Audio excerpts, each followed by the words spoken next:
Today we're in one of the most unusual and enchanting villages in Britain, Portmeirion. Hidden away on the North Wales coast, it's a place that feels like stepping into a dream. The air changes as soon as you arrive. Instead of grey stone and slate, you're surrounded by colour, whimsy and a kind of theatrical charm. It almost doesn't feel real, but at the same time it feels like it couldn't exist anywhere else.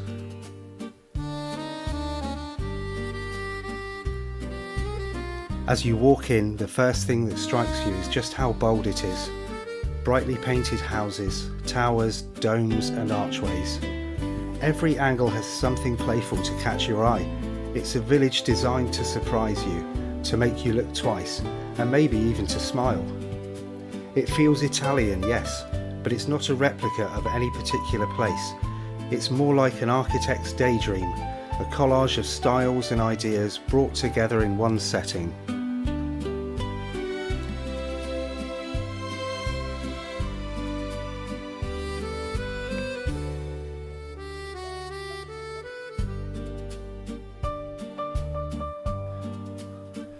All of this was the life's work of one man, Sir Clough Williams-Ellis. He started building Portmeirion in 1925 and kept adding to it for the next 50 years. His vision was bold. He wanted to prove that you could create beautiful architecture that worked with nature rather than against it. He hated the way he saw the countryside being spoiled by careless building, and this was his answer. A living example of how imaginative design could enhance the landscape instead of destroying it.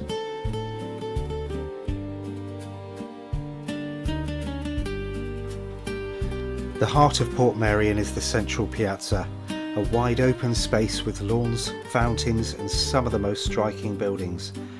There's the tall Campanile Tower soaring above the rooftops, the domed Pantheon with its golden statue glinting in the sunlight, and then around the edges, arcades, balconies and painted facades, each one slightly different.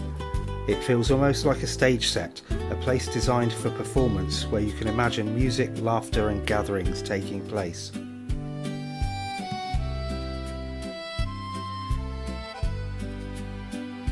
Everywhere you turn there's detail to take in. Statues peeking from alcoves, painted shutters and balustrades and staircases that lead you to little balconies overlooking the square. Some buildings are real, moved here brick by brick, like the Bristol colonnade which was saved from demolition and rebuilt here. Others are just fakes, just clever facades to create atmosphere, but together they work, creating the sense of being in a little pocket universe.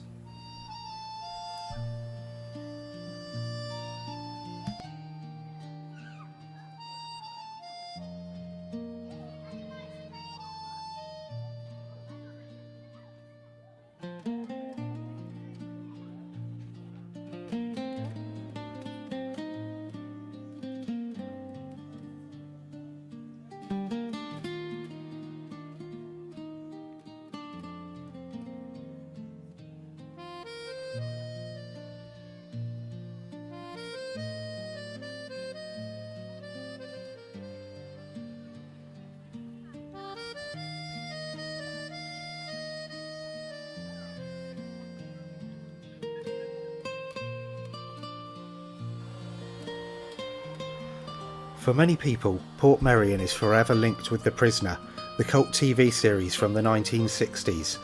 The village became the village where Patrick McGoohan played number 6, trapped in a world where nothing was quite what it seemed. The strange architecture, the bright colours and the surreal setting made it perfect for the series. Even if you've never seen it, there's something about Portmeirion that feels dreamlike, a little unsettling but always fascinating.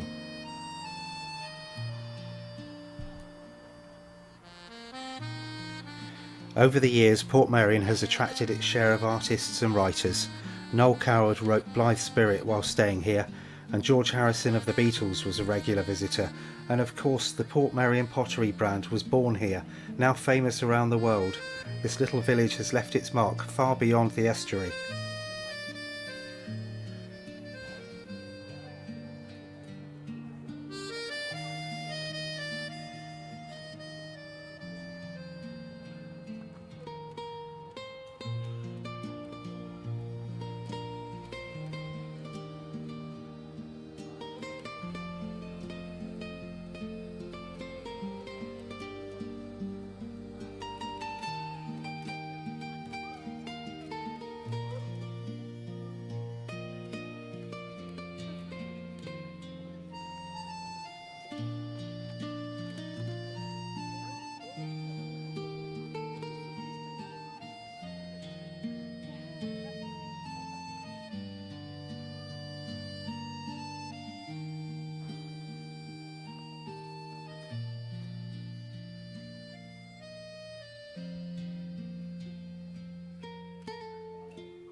Leaving the piazza behind, the paths lead you gently down towards the water. You pass cottages painted in pastel shades, each one with its own charm, and then suddenly the view opens up and you're standing on the edge of the estuary. At low tide the sands stretch out endlessly, pale and shimmering. At high tide the water laps right up to the sea wall, and always beyond it the dramatic peaks of Snowdonia rise in the distance. It's very peaceful down here. You can hear the cry of seabirds and the whisper of the tide, and the wind through the trees. It's such a contrast. One moment you're surrounded by colour and architecture, the next you're looking at pure natural beauty. That balance is exactly what Clough Williams-Ellis wanted, a village that embraced the landscape rather than ignoring it.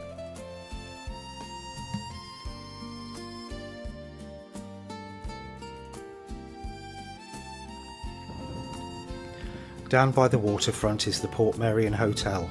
It was here long before the village was built, and it became part of the story. Over the years it has welcomed guests from all over the world, drawn by the charm and eccentricity of this place.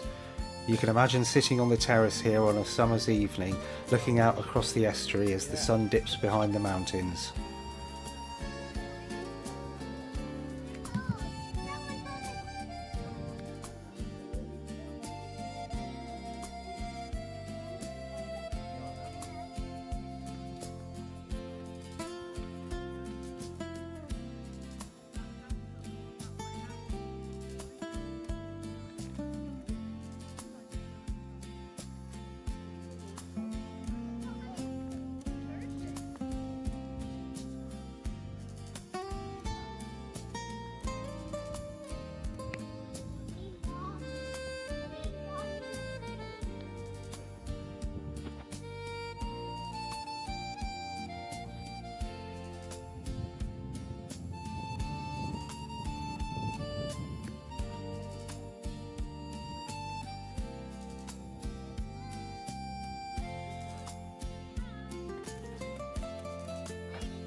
From the coast the path winds back inland, leading you through the Oriental garden, and this is another world again, a collection of pagodas, bridges and ponds tucked away in a green hollow.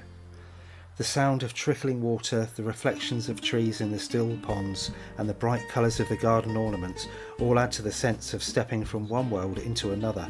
It's peaceful, playful and completely unexpected.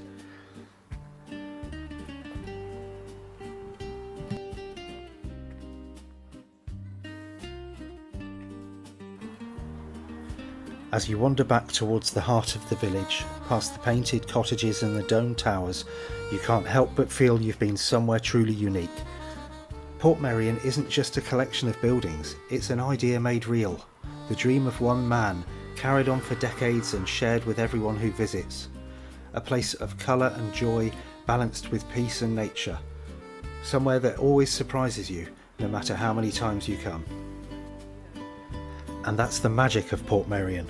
A little pocket of Italy on the coast of Wales, a village that feels timeless, eccentric and utterly enchanting, the kind of place you'll never forget once you've walked through its paths.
As we leave Portmeirion behind, it's hard not to smile.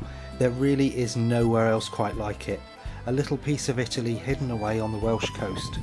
If you've enjoyed walking here with us today, don't forget to leave a like and let us know in the comments what you thought of Portmeirion. Have you been here yourself, or is it somewhere you'd like to visit?